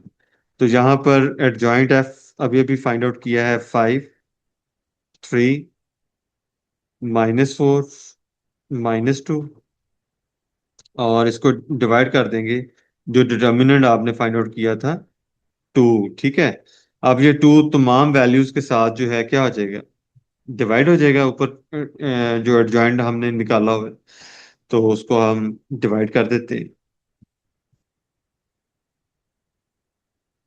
तो ये 5/2 आ जाएगा, और 3/2। नेक्स्ट वैल्यू -4 है, तो -4/2, और लास्ट में -2/2। अच्छा जी, अब जो वैल्यूज आपस में किसी कॉमन फैक्टर से डिवाइड होती हैं तो वो कर लेते हैं, और हम फाइनल आंसर ले आते हैं। 5 2 से डिवाइड नहीं होता तो 5/2 ही रहेगा। इसी तरह से 3 2 पे डिवाइड नहीं होता तो 2 ही रहेगा, लेकिन नीचे देखें, 4 2 से डिवाइड हो रहा है तो ये 2 आएगा, लेकिन साथ माइनस का साइन रहेगा। 2 2 से डिवाइड होगा, 1 आ जाएगा, और माइनस का साइन बरकरार रहेगा। तो इस तरह से हम किसी भी गिवन मैट्रिक्स का इनवर्स फाइंड आउट कर सकते हैं एडजॉइंट मेथड के साथ। क्वेश्चन नंबर 6 में आपको एक मैट्रिक्स गिवन है, 5 - 3 2 -1। कहा यह गया है कि उसमें आपने इसका इनवर्स फाइंड आउट करना है, और उसके बाद गिवन मैट्रिक्स और इनवर्स को आपने मल्टीप्लाई करना है। पहले इनवर्स को आपने बाद में, और उसके बाद पहले मल्टीप्लाई करेंगे, और ये साबित करेंगे कि ये दोनों मल्टीप्लिकेशंस यूनिट मैट्रिक्स के बराबर है, यानी इन दोनों का आंसर यूनिट मैट्रिक्स आता है। देखने में थोड़ा सा लग रहा है लेंथी, लेकिन जैसे ही करेंगे आपको एहसास होगा कि ये तो बड़ा आसान है। सिर्फ आपने स्टेप बाय स्टेप इसको समझ लेना है। तो गिवन मैट्रिक्स की पहले हम डिटर्मिनेंट को फाइंड आउट कर लेते हैं, जो कि पैरेलल लाइंस के अंदर हम लिखते हैं, 5 -3 2 -1। इसके बाद आप ये करेंगे कि जो डायगोनल एंट्रीज हैं उसको मल्टीप्लाई कर लें। 5 को -1 से मल्टीप्लाई करेंगे, आपके पास -5 आ जाएगा। आगे फार्मूले का माइनस आता है, वो आपने याद रखना है। -3 को 2 से मल्टीप्लाई करेंगे -6, -6 को फार्मूले के साथ माइनस के साथ मल्टीप्लाई करेंगे +6 आ जाएगा। ठीक होगी बात। -5 +6 1 आ जाएगा, जो कि 0 के बराबर नहीं है, और ये प्रूव करता है कि गिवन मैट्रिक्स ए का इन्वर्स आप फाइंड आउट कर सकते हैं। पहले तो मैं आपको एडजॉइंट पहले से निकाल के दे रहा था, लेकिन अभी हम डायरेक्ट कर रहे हैं, जो कि आप कर भी सकते हैं। तो आप यहाँ पर ए इनवर्स को फाइंड आउट कर लें। ए इनवर्स को फाइंड आउट करने के लिए आप क्या करते हैं, एडजॉइंट ले लेते हैं ए का। ठीक है। और उसको ए डिटर्मिनेंट के साथ डिवाइड कर देते हैं। ठीक है। तो अब यहाँ पर हम एडजॉइंट ए कैसे ले लेंगे, कि आपने मैट्रिक्स का साइन बना लेना है, और जो डायगोनल एंट्रीज हैं उसको एक्सचेंज कर लेना है। -1 5 आ जाएगा, और जो नॉन डायगोनल एंट्रीज हैं उनके साइन चेंज हो जाएंगे। -3 +3 हो जाएगा, और 2 -2 आ जाएगा। और डिटर्मिनेंट की जो वैल्यू आपने अभी भी फाइंड आउट की है वो नीचे लिख लेंगे। अच्छा, ये क्वेश्चन करना इसलिए आसान है कि इसके जो डिवाइडर है वो 1 है। तो 1 आप तमाम वैल्यूज के साथ डिवाइड करेंगे तो आंसर उसका सेम ही आएगा, इसीलिए मैं डायरेक्ट वही आंसर लिख रहा हूँ जो ऊपर आपको नजर आ रहा है। -1 3 -2 और 5। और उसकी रीजन मैंने आपको बता दी है, कि उसकी रीजन ये है कि 1 के साथ डिवाइड करेंगे तो आंसर सेम आएगा। अब पहले हम लेफ्ट हैंड साइड यानी कि ए इनवर्स फाइंड आउट कर लेते हैं, जो कि उसने कहा है कि यूनिट मैट्रिक्स के अगेंस्ट आना चाहिए, तो कर लेते हैं। ए ए इनवर्स, तो मैंने रफ वर्क में जरा ए की वैल्यू पहले लिखी है ताकि हमें लिखने में दुश्वारी ना हो। तो ए की वैल्यू 5 -3, यहां से देख के आप समझ सकते हैं। 2 -1 ये गिवन वैल्यू है। ठीक है। और ए इनवर्स हमने अभी भी फाइंड आउट किया है, क्या है, -1 3 -2 और 5। अब मैट्रिक्स की मल्टीप्लिकेशन हम पिछले एक्सरसाइजेज में समझ चुके हैं, तो अब हम इसको मल्टीप्लाई कर लेते हैं। पहली मैट्रिक्स, लेफ्ट मैट्रिक्स की आप हमेशा रोज लेते हैं, सेकंड मैट्रिक्स की हमेशा आप कॉलम्स लेते हैं। अब पहली रो पहला कॉलम, 5 को -1 से मल्टीप्लाई किया -5, आगे माइनस माइनस प्लस 3 को 2 से मल्टीप्लाई करेंगे 6 आ जाएगा। ठीक है।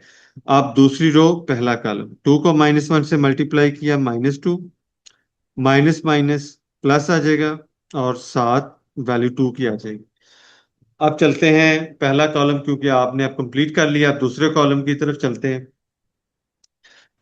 पहली रो दूसरा कॉलम, 5 3 जार 15, और -3 को 5 से मल्टीप्लाई करेंगे -15 आ जाएगा। अब दूसरी रो दूसरा कॉलम, 3 2 जार 6, -1 को 5 से मल्टीप्लाई करेंगे -5 आ जाएगा। ठीक होगी बात। अब यहाँ पर आपका फाइनल आंसर निकल के आ रहा होगा, -5 +6 1 आ जाएगा, 15 -15 0 आ जाएगा, -2 +2 0 आ जाएगा, और 6 -5 1 आ जाएगा। देखिए यूनिट मैट्रिक्स आ गई, और यूनिट मैट्रिक्स का जो सिंबल है वो आपने याद रखना है, वो आई होता है।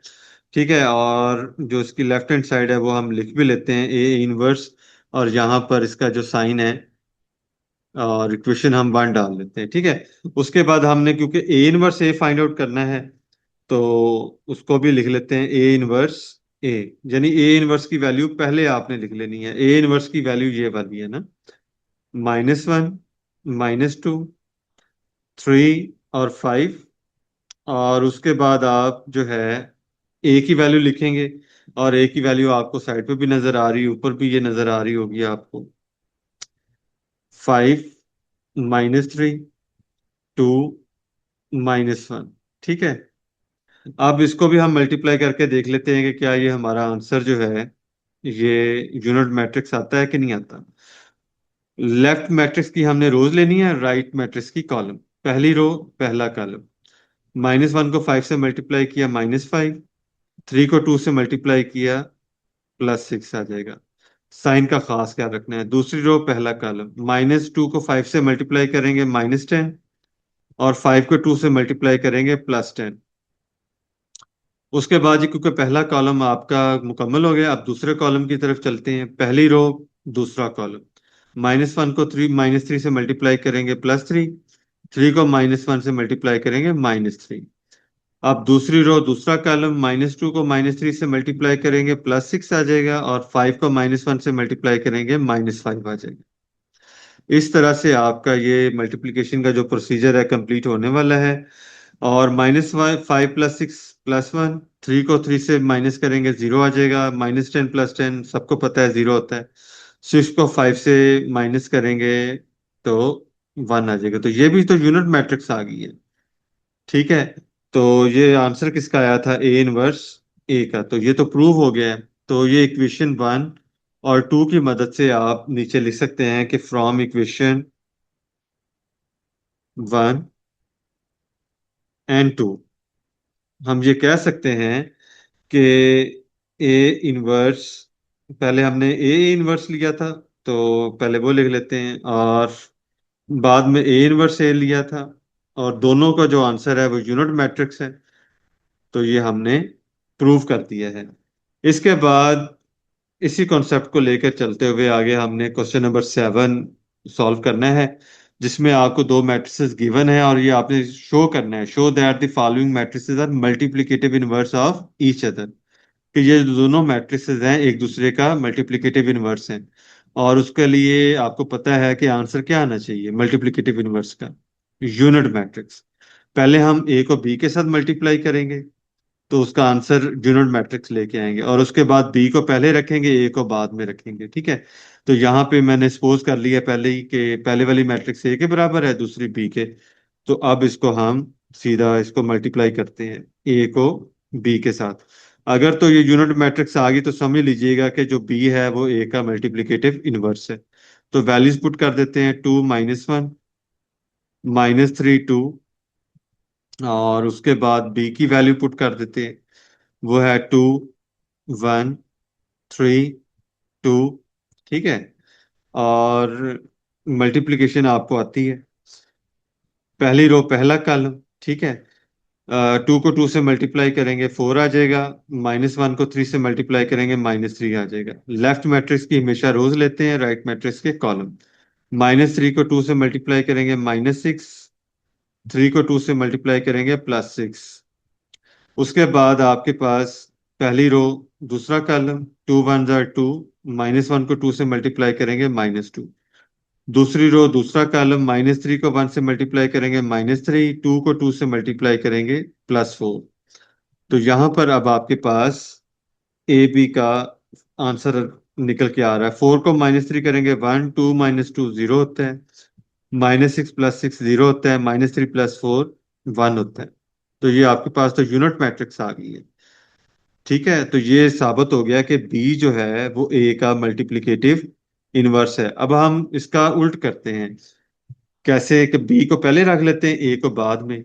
ठीक है, यहाँ पे मैंने साइड पे मैट्रिसेस लिखी हुई हैं, तो उसी के हिसाब से हम इसको सॉल्व कर लेंगे। बी ए लिख लेते हैं यहाँ पे, और पहले हम बी की मैट्रिक्स यानी कि ये जो बाद वाली मैट्रिक्स है ये पहले लिखते हैं, 2 1 3 2, और ए मैट्रिक्स बाद में, 2 -1 -3 और 2, मल्टीप्लाई कर लेते हैं इसको। तो यहाँ पर पहली रो पहला कॉलम, 2 2 जार 4, 1 को -3 से मल्टीप्लाई करेंगे -3, 3 को 2 से मल्टीप्लाई करेंगे 6, और 2 को -3 से मल्टीप्लाई करेंगे -6। पहला कॉलम कंप्लीट हो गया। अब दूसरे कॉलम की तरफ चलते हैं, पहली रो दूसरा कॉलम, -2 +2। ठीक है, 2 को 1 से मल्टीप्लाई किया +2 आ जाएगा। दूसरी रो दूसरा कॉलम, 3 को -1 से मल्टीप्लाई करेंगे -3, 2 को 2 से मल्टीप्लाई करेंगे +4 आ जाएगा। तो अब यहाँ पर आपके पास देखें यूनिट मैट्रिक्स बनती हुई नजर आ रही है। 4 -3 1 हो जाएगा, -2 +2 0, 6 -6 0, -3 +4 +1 आ जाएगा। तो ये भी तो यूनिट मैट्रिक्स है। ठीक है, तो इसको भी आप लिख लें यहाँ पे। तो ये तो प्रूव हो गया कि जो उसने बोला था, इसको इक्वेशन 2 का नाम दे लें, और जो पहले वाली मैट्रिक्स थी उसको आप इक्वेशन 1 का नाम दे लें। तो नीचे एक छोटी सी स्टेटमेंट लिख दें कि from equation 1 and 2 from equation 1 and 2 given condition given condition is proved. ठीक है, वो आपने प्रूव कर दी है। तो एक छोटी सी स्टेटमेंट लिख दें, ये भी काफी है, प्रूव फ्रॉम इक्वेशन 1 and 2, जैसे आपको अच्छा लगे। उसके बाद इसी तरह का दूसरा पार्ट जो है वो है, तो उसको भी हम कर लेते हैं।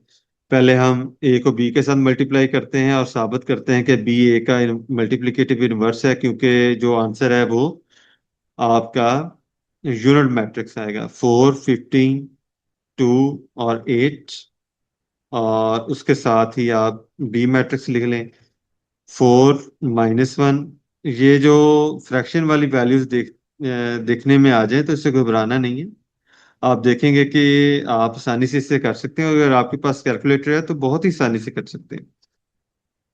पहली रो पहला कॉलम, 4, 4 जार 16, 15 को -1 से मल्टीप्लाई करें, -15 आ जाएगा। ठीक है। उसके बाद दूसरी रो पहला कॉलम, 2, 4 जार 8, और 8 को -1 से मल्टीप्लाई करेंगे, -8 आ जाएगा। ठीक है। अब 4 को आपने -15/2 से मल्टीप्लाई करना है। आप कैलकुलेटर की मदद से भी यहाँ पे वैल्यूज को सॉल्व कर सकते हैं, तो सामने आपको कैलकुलेटर स्क्रीन पे नजर आ रहा होगा। तो आपने जैसे कि लेफ्ट मैट्रिक्स की आपने पहली रो और राइट मैट्रिक्स की दूसरी कॉलम को सॉल्व करना है। ठीक है। 4 को -15/2 से मल्टीप्लाई करना है, तो कर लेते हैं। अब यहाँ पे पहले 4 को प्रेस करें, मल्टीप्लाई। ठीक है। और यहाँ पे अपनी वैल्यू लिख लें, -15, और नीचे चले हैं 2। ठीक है। तो यहाँ पे आंसर देखें कितना आ रहा है, -30 आ रहा है। तो ये आप आसानी के साथ इसको लिख सकते हैं इस तरह से। ठीक है ना। तो ये आपको समझाने के लिए कि आप कैलकुलेटर से भी आप इसको कर सकते हैं, वैसे तो जुबानी भी आप कर सकते हैं थोड़ा सा शार्पली, अगर आप इसको देखें तो। अच्छा जी, -30 आया था। अब यहाँ पर दूसरी वैल्यू क्या है हमारे पास, 15 को 2 से मल्टीप्लाई करेंगे, क्या आ जाएगा, +30। ठीक है। और उसके बाद दूसरी रो दूसरा कॉलम, 2 को -15/2 से मल्टीप्लाई करेंगे तो 2 2 से कैंसिल आउट हो जाएगा, तो पीछे हमारे पास क्या बचेगा, -15। और उसके बाद 8 को 2 से मल्टीप्लाई करेंगे तो हमारे पास +16 आ जाएगा। तो यहाँ पर हमारे पास जो फाइनल आंसर निकल के आ रहा है वो 1, 0, 8 - 8 0, -15 + 16 1 आ जाएगा। तो ये तो यूनिट मैट्रिक्स है। तो इसका मतलब ये है कि हमारे पास जो ए बी की वैल्यू है वो यूनिट मैट्रिक्स के बराबर आई है, तो यानी कि बी ए का मल्टीप्लिकेटिव इनवर्स है। अब ए बी की बजाय हम बी ए की तरफ चलते हैं, तो उसको भी हम सॉल्व कर लेते हैं, बी पहले ए बाद में। तो रफ वर्क में मैंने ये वैल्यूज पहले लिख के रखी है ताकि हमें लिखने में आसानी हो। बी की वैल्यू पहले लिखनी है, तो -15/2। तो फ्रैक्शन की वैल्यू हो और कैलकुलेटर आपके पास हो तो आपको मसला ही कोई नहीं, जैसे कि मैंने अभी अभी बताया आपको। ए की वैल्यू 4, 15, 2 और 8 आ जाएगा। ठीक है। अब इसको मल्टीप्लाई कर लेते हैं। लेफ्ट मैट्रिक्स की हमेशा याद रखना है रोज, राइट मैट्रिक्स की कॉलम। 4 को 4 से मल्टीप्लाई करेंगे, 16। -15/2 को 2 से मल्टीप्लाई करेंगे, 2 2 से कैंसिल हो जाएगा और पीछे बचेगा -15। दूसरी रो पहला कॉलम, -1 को 4 से मल्टीप्लाई करेंगे, -4। 2 को 2 से मल्टीप्लाई करेंगे, +4 आ जाएगा। ठीक है। और उसके बाद क्योंकि पहला कॉलम आपका कंप्लीट हो चुका है राइट मैट्रिक्स का, उसके बाद इसको आपने बिल्कुल छेड़ना नहीं है। अब दूसरी कॉलम की तरफ मूव करते हैं।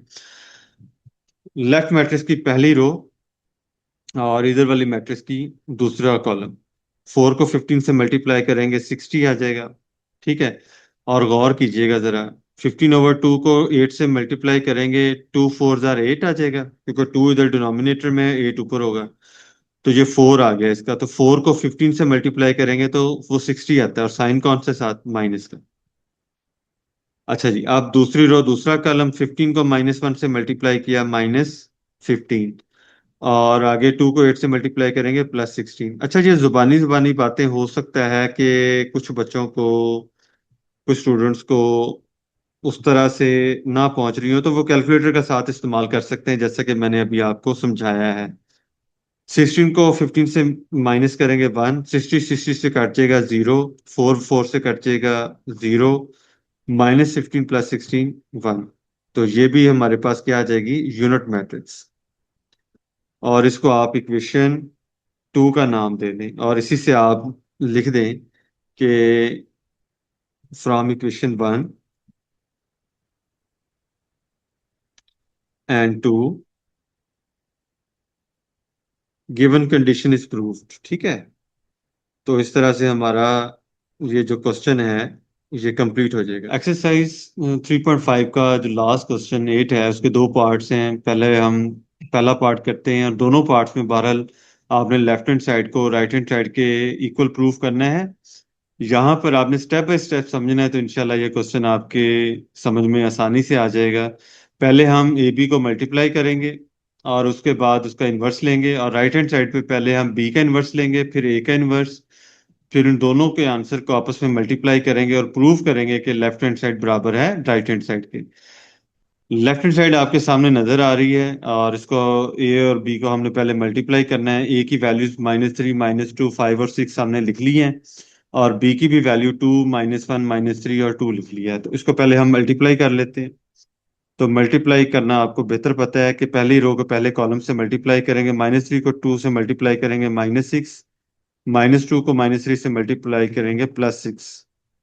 नेक्स्ट दूसरी रो पहला कॉलम 5 को 2 से मल्टीप्लाई करेंगे 10, 6 को -3 से मल्टीप्लाई करेंगे -18 आ जाएगा।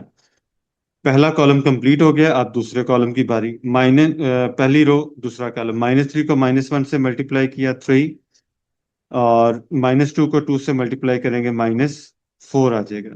दूसरी रो दूसरा कॉलम, 5 को -1 से मल्टीप्लाई किया -5, 6 को 2 से मल्टीप्लाई किया +12 आ जाएगा।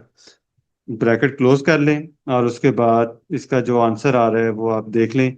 6 -6 0 आ जाएगा, 3 -4 -1, 10 -18 -8, -5 + 12 +7। मैं हाईली स्टूडेंट्स को रिकमेंड करता हूँ कि जो हमारे स्टूडेंट्स कैलकुलेटर यूज करते हैं वो बेहतरीन चीज है। आपको ये सिंपल स्टेप्स भी लग रहे हैं लेकिन ये साइन कन्वेंशन में बच्चे गलती करते हैं। तो आप कैलकुलेटर एक्सटेंसिवली यूज करें और आपका आंसर जो है वो इंशाल्लाह एरर फ्री होगा। अच्छा, अब लेफ्ट हैंड साइड पे क्योंकि हमने ए बी का इन्वर्स फाइंड आउट करना है तो पहले हम इसका डिटर्मिनेंट ले लेते हैं। तो ए बी का डिटर्मिनेंट लेने के लिए हम पैरेलल लाइंस लगा लेते हैं। 0, -8, वैल्यूज लिख लेते हैं -1 और 7, और यहाँ पर हम क्लोज कर लेते हैं डिटर्मिनेंट को। 0 को 7 से मल्टीप्लाई करेंगे 0 आ जाएगा, और नॉन डायगोनल एंट्री से पहले साइन माइनस का आता है, वो जहन में रखिएगा।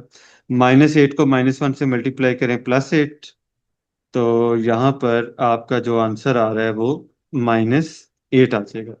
अच्छा, ये डिटर्मिनेंट का आंसर है। अब हम इसका मतलब है कि ए बी का इन्वर्स फाइंड आउट कर सकते हैं क्योंकि ये नॉन सिंगुलर है।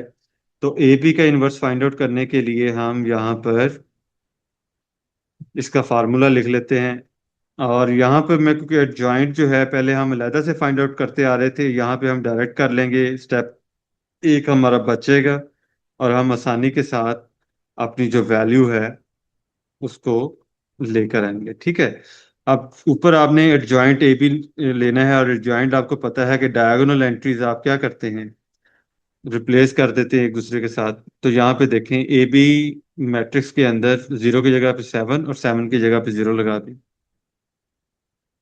और उसके बाद जो नॉन डायगोनल एंट्रीज हैं इसके साथ साइन चेंज कर दें। दोनों के साथ साइन माइनस था तो अब पॉजिटिव हो गया। और डिवाइड का आपने ये ओब्लिक वाला जो साइन है ये जहन में रखना है, ये डिवाइड वाला ये भी हम यूज कर लेते होते हैं। तो डिटर्मिनेंट की वैल्यू -8 है तो ये -8 नीचे लिख लें। अब ए बी का इन्वर्स हमने फाइंड आउट करना है, तो तमाम वैल्यूज जो है मैट्रिक्स के अंदर वो 8 से डिवाइड हो जाएंगी। तो 7/8 आ जाएगा, 1/8 आ जाएगा, और नीचे 8/8 आ जाएगा। ठीक है, ये वाला ये थोड़ा सा मुझे बेहतर नहीं लग रहा, तो इसको हम दोबारा से लिख लेते हैं ताकि बात क्लियर रहे। अच्छा जी, और जो लास्ट वैल्यू 0 है, 0 के साथ जो है वो -8, सबके साथ माइनस था। ठीक है, चलें, ये तो साथ ही हमारा करेक्ट हो गया। तो अब जरा ए बी इनवर्स का हम लास्ट में जो फाइनल आंसर है, यानी कि हमारे लेफ्ट हैंड साइड का फाइनल आंसर, वो निकाल लेते हैं। मैट्रिक्स को पहले हम बना लेते हैं। 7 और 8 के दरमियान में कोई कॉमन नहीं है जिसके एक दूसरे से कट जाएं, तो ये 7/8 ही रहेगा। आगे -1/8 ही रहेगा। 8 8 से कट जाएगा तो ये 1 आ जाएगा, और वो -1 होगा, और 0/-8 0। तो ये आपकी लेफ्ट हैंड साइड आ चुकी है, और इसको आप इक्वेशन 1 का नाम दे दें। ठीक है, अब मैंने रफ वर्क में ये सारी चीज़ें लिखी हुई ताकि जब हम इसकी राइट हैंड साइड सॉल्व करें, यानी बी इनवर्स ए इनवर्स, तो हमारी वैल्यू सामने हो, हमें पीछे जाना ना पड़े। तो यहाँ पर हम मेंशन कर देते हैं कि अब राइट हैंड साइड वाला काम अब हम शुरू करने लगे। तो क्योंकि पहले आप देखें ना कि हमने बी इनवर्स और फिर ए इनवर्स फाइंड आउट करना है, तो बी इनवर्स के लिए हम बी का पहले डिटर्मिनेंट फाइंड आउट कर दें। तो यहाँ पर राइट हैंड साइड का वर्क बी डिटर्मिनेंट से शुरू कर देते हैं। और यहाँ पे बी आपको मैट्रिक्स नजर आ रही है, इसके डिटर्मिनेंट आप यहाँ से आप ले लें। तो 2, -1, -3 और 2, इसका डिटर्मिनेंट आप डायगोनल एंट्रीज को आपस में मल्टीप्लाई करेंगे। 2 2 ज़ार 4, और दरमियान में माइनस का साइन आता है फार्मूले का, ठीक है, वो ध्यान में रखिएगा। 3 को 1 से मल्टीप्लाई करेंगे, 3 आ जाएगा ना, -3 × -1 +3। तो +3 माइनस के साथ मल्टीप्लाई होगा तो -3 ही रहेगा। तो यहाँ पर बी डिटर्मिनेंट की वैल्यू क्या आ जाएगी आपके पास? 1 आ जाएगी। ठीक है, तो इसका मतलब है कि आप बी का जो है वो इन्वर्स ले सकते हैं। तो बी इनवर्स के लिए हम यहाँ पर फार्मूला इसका लिख लेते हैं, adjoint B divided by B determinant. ठीक है, तो अब इसको मजीद सॉल्व कर लेते हैं, बी इनवर्स को। पहले एडजॉइंट बी की वैल्यू लिखते हैं हम। ठीक है, तो यहाँ पे बी आपको नजर आ रहा होगा यहाँ पे, ठीक है ना। तो यहाँ पे आप 2 और 2 रिप्लेस कर दें एक दूसरे के साथ, क्योंकि सिमिलर वैल्यू है तो वही रहेगी। और जो नॉन डायगोनल एंट्रीज है इनके साइन चेंज कर दें, तो दोनों माइनस में थे तो पॉजिटिव आ जाएंगे। और डिवाइड किससे करना है? 1 से। अब आपको पता है कि किसी भी वैल्यू को अगर आप 1 से डिवाइड करें तो आंसर वही आता है, तो ऊपर वाली मैट्रिक्स एज इट इज रहेगी। 2 1 3 और 2, ये आपके पास बी इनवर्स की वैल्यू आ गई। अब आपने ए इनवर्स की वैल्यू लेनी है, तो इसका मतलब है कि ए का पहले डिटर्मिनेंट निकाल लें ताकि हमें फाइनल आंसर निकालने में आसानी हो। तो -3 -2 और 5 और 6। ठीक है, तो यहाँ पे 6 को -3 से मल्टीप्लाई करेंगे, -18 आ जाएगा। और -2 को 5 से मल्टीप्लाई करेंगे, -10, और फार्मूले के माइनस के साथ मल्टीप्लाई होगा तो +10 आ जाएगा। तो आपके पास डिटर्मिनेंट ए का -8 आ रहा है, जो कि नॉन सिंगुलर है, तो इसका मतलब है कि ए का इन्वर्स भी आप फाइंड आउट कर सकते हैं। Adjoint A over A determinant formula हमने लिख लिया। अब इसकी वैल्यूज लिखकर हम इसका आंसर निकाल लेते हैं। चलें, इसके नीचे ही हम इसको सॉल्व कर लेते हैं। अच्छा जी, अब एडजॉइंट ए हमने लिखना है, तो एडजॉइंट ए जरा मैट्रिक्स को देखकर आप जरा देखें। -3 की जगह पे 6 लिख लेंगे, और 6 की जगह पे -3 आ जाएगा। और जो नॉन डायगोनल एंट्रीज हैं उसके साइन चेंज हो जाएंगे। ठीक है, साइन चेंज कर दिए हैं। और आपने नीचे जो है ए डिटर्मिनेंट की वैल्यू जो अभी अभी निकाली है, -8। अच्छा, अब पता आपने क्या करना है कि ये जो डिटर्मिनेंट है मैट्रिक्स के साथ मल्टीप्लाई तो होगा ही, लेकिन अभी आप इसको मल्टीप्लाई ना करें। उसकी रीजन ये है कि जब आप ए इनवर्स को बी इनवर्स के साथ मल्टीप्लाई करेंगे ना, तो फिर आपको फिर मुश्किल हो जाएगी, थोड़ी कंफ्यूजन होगी। ठीक है, कर तो वो भी लेंगे लेकिन मुश्किल होगी, तो अभी आप इसको एज इट इज रहने दें, तो बाद में हम इसको सॉल्व कर लेंगे। अच्छा जी, अब ए इनवर्स भी आपको नजर आ रहा है और बी इनवर्स भी नजर आ रहा है, तो यहाँ पे अब हम देख लेते हैं हमारी राइट हैंड साइड क्या थी। बी इनवर्स ए इनवर्स, तो लिख लेते हैं बी इनवर्स ए इनवर्स। तो पहले बी इनवर्स की वैल्यू लिख लेते हैं। बी इनवर्स की वैल्यू 2 1 3 2 है। 2 1 3 2। और हमारे पास जो ए इनवर्स की वैल्यू आपको ऊपर नजर भी आ रही है, वो है 6, 2, -5, -3। और फर्क ये है कि इसके जो डिनोमिनेटर में आपने ए -8 लिख लेना है, ठीक है। अब ऊपर जो दोनों मैट्रिसेस हैं आपस में मल्टीप्लाई हो जाएंगी, उसको पहले मल्टीप्लाई कर लेते हैं। और उसके बाद जो है, जो डिटर्मिनेंट होगा उससे हम डिवाइड कर लेंगे। डिटर्मिनेंट जो है वो नीचे ही रहेगा ना, डिनोमिनेटर। अच्छा जी, अब मैट्रिसेस को मल्टीप्लाई करने की बारी है। पहली रो पहला कॉलम, 6 2 12। 1 को -5 से मल्टीप्लाई करेंगे, -5 आ जाएगा हमारे पास। अच्छा जी, उसके बाद हम दूसरी रो पहला कॉलम, 3 को 6 से मल्टीप्लाई करेंगे तो हमारे पास क्या आएगा, 6 3 18। और 2 को -5 से मल्टीप्लाई करेंगे, -10 आ जाएगा। अच्छा जी, उसके बाद हम पहली रो दूसरा कॉलम, 2 2 4। 1 को -3 से मल्टीप्लाई करेंगे, -3 आ जाएगा। 3 को 2 से मल्टीप्लाई करेंगे, दूसरी रो दूसरा कॉलम, 3 2 6। और 2 को -3 से मल्टीप्लाई करेंगे, -6 आ जाएगा। अब हमारे पास बी इनवर्स ए इनवर्स का जो आंसर है वो निकलता हुआ नजर आ रहा है। अच्छा जी, अब ऊपर वाली जो मैट्रिक्स है उसको सॉल्व करते हैं। 12 - 5 7, 4 - 3 1, 18 - 10 8, और 6 - 6 0 आ जाएगा। और डिनोमिनेटर में क्या आ रहा है हमारे पास, -8 आ रहा है। अब यहाँ पर हम इसको मजीद सॉल्व कर लेते हैं और इसका जो फाइनल आंसर है वो लेकर आते हैं। सारी मैट्रिक्स जो है इसके तमाम एलिमेंट्स को अब आप जाकर -8 से डिवाइड कर दें। 1/-8, और 8/-8, और लास्ट में 0/-8। अच्छा जी, अब क्योंकि पहली जो वैल्यू है वो आपको पता है कि इनमें कोई कॉमन फैक्टर नहीं है, इसे एज इट इज लिख लें, 7/8। 1 को -8 से डिवाइड करेंगे, -1/8 आ जाएगा। और 8 को -8 से डिवाइड करेंगे तो -1 आएगा। और 0 को -8 से डिवाइड करेंगे तो वो 0 ही रहेगा। तो ये आपके पास बी इनवर्स ए इनवर्स की वैल्यू आ गई। ये इसको आप इक्वेशन 2 का नाम दे दें, ठीक है। तो आप देखेंगे इक्वेशन 1 और इक्वेशन 2 के आपस में बराबर हैं। तो पहली वैल्यूज याद रखें, क्या है, -7/8 और -1/8। तो वो देख लेते हैं इक्वेशन 1 में, -7/8 और -1/8, करेक्ट, ठीक है।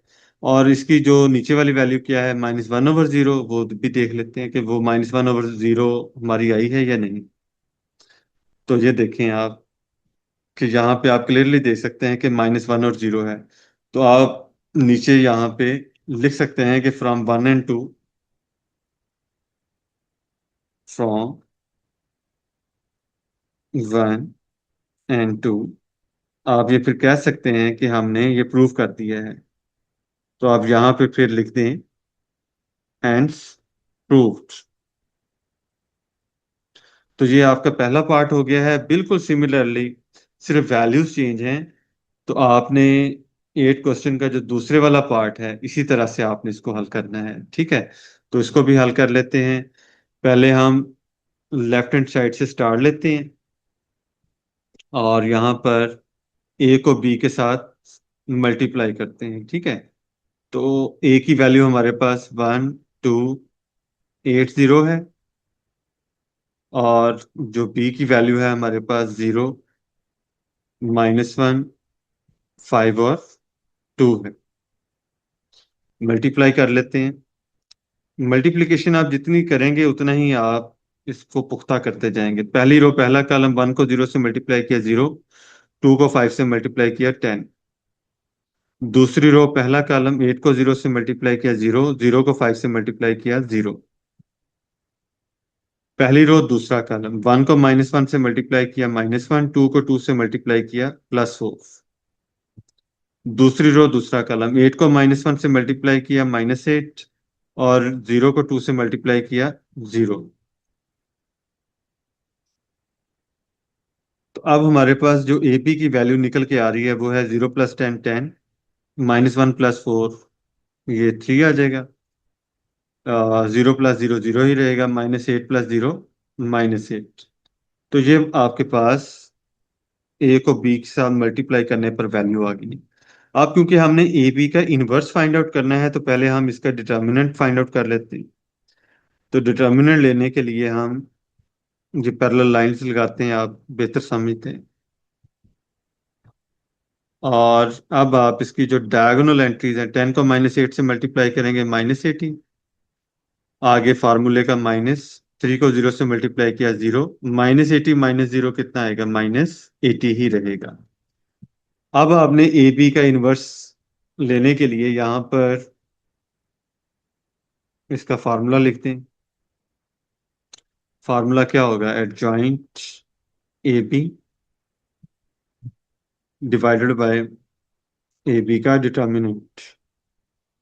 अब पहले हम एडजॉइंट ए बी लिख लेते हैं कि एडजॉइंट ए बी हमारे पास क्या है। अब ये ए बी है ना, तो डायगोनल एंट्रीज एक्सचेंज हो जाती हैं। -8 इधर आ जाएगा, 10 इधर आ जाएगा। और नॉन डायगोनल एंट्रीज का सिर्फ साइन चेंज कर देना है, क्योंकि जीरो का साइन चेंज करने से कोई फर्क नहीं पड़ता। तो उसे एज इट इज लिख दें। और जो डिनोमिनेटर है उसको जरा सीधा सा करके बना के, और नीचे डिटर्मिनेंट ए बी अभी भी फाइंड आउट किया है, वो क्या है? -80। अब -80 को ऊपर मैट्रिक्स में जितने भी एलिमेंट्स हैं सबके साथ आप इसको डिवाइड कर दें, ताकि हम इसका फाइनल आंसर लेके आ सकें। -3/-80, और 0/-80, और लास्ट में 10/-80। ठीक है, ये उब्लीक वाला जो सिंबल है ना, ये भी डिवाइड का होता है। तो ये भी आपने को कंफ्यूज नहीं होना। डिवाइड वाला जो फ्रैक्शन वाला जो सिंबल है, आप ये वाला भी यूज कर सकते हैं और ये वाला, दोनों एक ही चीज है। अच्छा जी, माइनस माइनस से कैंसिल हो जाएगा, तो हमारे पास पॉजिटिव आएगा। और 8 1 8, 8 10 80, तो यहाँ पे हमारे पास आएगा 1/10। ठीक है।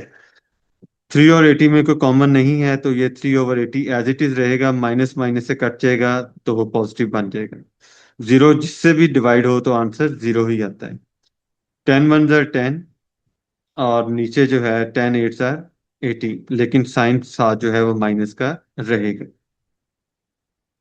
अच्छा जी, अब यहाँ पे आपके पास जो ए पी इनवर्स आ चुका है, इसको आप इक्वेशन 1 का नाम दे दें, ताकि बाद में कंपेयर करना आसान हो। अब आप लेफ्ट हैंड साइड कर चुके हैं, ये देखें ना, ए बी इनवर्स निकाल लिया हमने। अब बी इनवर्स ए इनवर्स निकालना है। रफ वर्क में इसलिए मैंने साथ लिखा हुआ है ताकि आपको साथ साथ अंदाजा रहे कि हम क्या कर रहे हैं। अब हम राइट हैंड साइड निकालने की कोशिश करेंगे। तो यहाँ पे हम लिख देते हैं कि राइट हैंड साइड का काम अब यहाँ से शुरू होने वाला है। राइट हैंड साइड में पहले देखें, बी इनवर्स निकालना है, तो इसलिए आप यहाँ पर बी का पहले डिटर्मिनेंट निकालें। डिटर्मिनेंट निकालने के लिए आप बी की वैल्यूज पैरेलल लाइंस में लिख लें। 0 -1, ये रफ वर्क में लिखी हुई है, यहाँ से आप देख सकते हैं। 5 और 2। डिटर्मिनेंट जो है आप देखें, 0 को 2 से मल्टीप्लाई करेंगे 0, माइनस फार्मूले का जहन में रखें। 5 को -1 से मल्टीप्लाई करेंगे -5, -5 फार्मूले के माइनस से मल्टीप्लाई होगा +1। तो यहाँ पर आपके पास +5 जो है बी का डिटर्मिनेंट आ गया। अब इसका मतलब है कि बी का इनवर्स फाइंड आउट कर सकते हैं, तो इसका फार्मूला लिख लें। Adjoint B divided by B determinant. अब यहाँ पर आप पहले ऊपर एडजॉइंट बी ले लें और उसको डिवाइड कर दें डिटर्मिनेंट ऑफ बी, जो कि 5 है। अब बी मैट्रिक्स आपके सामने है। 0 और 2 जो डायगोनल एंट्रीज हैं ये रिप्लेस हो जाएंगी एक दूसरे से, 2 और 0 हो जाएगा। और जो नॉन डायगोनल एंट्रीज हैं उनके साइन चेंज हो जाएंगे। -1 1 हो जाएगा, और 5 -5 हो जाएगा। अब आपने पिछले क्वेश्चन की तरह इसी तरह करना है कि जो ये डिटर्मिनेंट है ना नीचे, इसको अभी डिवाइड नहीं करना। जब आप बी इनवर्स को ए इनवर्स से मल्टीप्लाई करेंगे तब इसको सॉल्व करेंगे। अब एक ही तरफ चलते हैं, क्योंकि हमने बी इनवर्स को ए इनवर्स के साथ मल्टीप्लाई करना है। तो ए जो है आपको राइट साइड पे यहाँ पे मैट्रिक्स में नजर आ रहा है, इसको देखकर हम इसको भी हल कर सकते हैं। पहले हम ए का डिटर्मिनेंट ले लेते हैं, ताकि पता चल जाए कि भाई ये इसका इनवर्स फाइंड आउट हो सकता है। 1 2 8 0, डायगोनल एंट्रीज 1 को 0 से मल्टीप्लाई करेंगे 0, आगे साइन माइनस फार्मूले का, ए टू जार कितने होते हैं 16, 0 माइनस 16 माइनस 16 आ जाएगा आपका। ठीक है, इसका मतलब है ए इनवर्स फाइंड आउट हो सकता है। तो आप इसका फार्मूला लिख लें, eight joint A divided by A determinant. ठीक है, तो अब पहले ऊपर आप जो है इसकी वैल्यूज लिख लें एट जॉइंट की। 0 और 1 बन जाएगा। ठीक है, ये जो डायगोनल एंट्रीज हैं आपकी, ये एक दूसरे के साथ चेंज हो जाती हैं, और जो नॉन डायगोनल होती हैं इनके साइन चेंज हो जाते हैं, -2 और -8। इसको जरा खुला करके लिख लेते हैं। ठीक है, थोड़ा सा खुला लिखेंगे तो बेहतर रहेगा। -2 और यहाँ पे 1। अच्छा जी, डिवाइड किससे होगा, डिटर्मिनेंट इसका क्या है हमारे पास, डिवाइडेड बाय -16। अब बारी आती है बी इनवर्स को इनवर्स से मल्टीप्लाई करने की। तो यहाँ पर हम अब बी इनवर्स को ए इनवर्स के साथ मल्टीप्लाई कर सकते हैं। वैल्यू लिख लेते हैं। बी इनवर्स की जो वैल्यू है आपको ऊपर नजर आ रही होगी कि वो क्या है, वैल्यू हमारे पास 2 और 1 है, और -5 और 0, और डिनोमिनेटर आप इसका अभी मेंशन कर दें, वो कितना है 5। और दूसरी तरफ जो हमारे पास ए इनवर्स की वैल्यू है वो आपको ऊपर ही नजर आ रही है, 0, -2, -8 और 1, और डिवाइड कर देंगे -16 के साथ। अब ऊपर मैट्रिसेस को आपस में मल्टीप्लाई कर दें, डिनोमिनेटर को मल्टीप्लाई कर दें। ठीक है, तो अभी इसको हम सॉल्व कर लेते हैं। अब यहाँ पर मैट्रिसेस को सॉल्व करने के लिए पहली रो पहला कॉलम, 2 को 0 से मल्टीप्लाई करेंगे 0 आ जाएगा, 1 को -8 से मल्टीप्लाई करेंगे -8 आ जाएगा। दूसरी रो पहला कॉलम, -5 को 0 से मल्टीप्लाई करेंगे 0 आ जाएगा, 0 को -8 से मल्टीप्लाई करेंगे 0 आ जाएगा। उसके बाद पहली रो दूसरा कॉलम, 2 -4 आ जाएगा, 1 को 1 से मल्टीप्लाई करेंगे +1 आ जाएगा। नेक्स्ट आप देखें, -5 को -2 से मल्टीप्लाई करेंगे +10 आ जाएगा, दूसरी रो दूसरा कॉलम। ठीक है ना जी, और 0 को 1 से मल्टीप्लाई करेंगे +0 आ जाएगा। अच्छा जी, इसके बाद आपने डिनोमिनेटर को भी हल करना है। -16 को 5 से अगर आप मल्टीप्लाई करें, ठीक है, तो यहाँ पर आप -16 मल्टीप्लाई बाय 5, तो आप देख सकते हैं कि वो आपका -80 आता है। तो यहाँ पर आप -80 कर लें। कैलकुलेटर आप जितना यूज करेंगे आपका जो आंसर है उतना ही एरर फ्री होगा। ठीक है ना। अच्छा जी, अब यहाँ पर आप, बल्कि अभी मैं इसके सामने ही इसकी जो वैल्यूज हैं वो मैं लिख देता हूँ। -8 -3 आ जाएगा, 0 -0 0, और ये 10 आ जाएगा, और डिवाइड आपने करना है -80 के साथ। अब यहाँ पर आप ये करें कि ये जो -80 है तमाम वैल्यूज के साथ आप इसको डिवाइड कर दें। -8 ओवर -80, -3 ओवर -80, और 0 ओवर -80, और 10 ओवर -80। अब अगर ये डिवाइड होते हैं तो आप इसमें इसको फाइनल आंसर में लेकर आ जाएं। ये आपका बी इनवर्स ए इनवर्स आ रहा है। ठीक है। अच्छा जी, क्योंकि जगह अभी नीचे है तो अभी हम फिर नीचे ही यूज कर लेते हैं इसको। अच्छा जी, बी इनवर्स ए इनवर्स आपके पास जो फाइनल वैल्यू आएगी, अब देखें, माइनस माइनस से कटेगा, और 8 1 ज़र 8, और 8 10 ज़र 81/10। 3 और 80 के दरमियान में कोई कॉमन नहीं है, तो इसलिए ये 3/80 ही रहेगा, लेकिन साइन पॉजिटिव हो जाएगा क्योंकि माइनस माइनस से कैंसिल हो जाएगा। 0 जिससे भी डिवाइड होगा 0 ही रहेगा। 10 1 ज़र 10, और 10 8 ज़र 80। ठीक है, लेकिन साइन माइनस का रहेगा। अब ये हमारे पास इक्वेशन 2 आ गई। अब इसको कंपेयर कर लेते हैं इक्वेशन 1 के साथ, और देखते हैं कि left hand side right hand side के बराबर आई है या नहीं। पहले 1/10 और 3/80 देखें ऊपर। 1/10 और 3/80 आपके सामने है। और जो सेकंड रो में आपको 0 और -1/8 आ रहा है, ये भी देख लेते हैं 0 और -1/8 हमें क्वेश्चन 2 में मिला है या नहीं। तो 0 और -1/8 आपको यहाँ पे भी मिल गया है। तो इस तरह से लेफ्ट हैंड साइड आपकी राइट हैंड साइड के बराबर आ गई है। तो आप सिंपली ये भी लिख सकते हैं कि आपकी जो लेफ्ट हैंड साइड है वो राइट हैंड साइड के बराबर आ गई है। अब मैंने दोनों तरीकों से बता दिया, दोनों ही ठीक है। आप ये भी लिख सकते हैं कि फ्रॉम 1 and 2 हैंड्स प्रूव्ड या कंडीशन इज प्रूव्ड। तो ये मैटर नहीं करता, आपने बस यहाँ पे ये दोनों चीज़ों को प्रूव करने के बाद लास्ट में थोड़ा सा हिंट दे देना कि हमने ये प्रूव कर दिया हुआ है।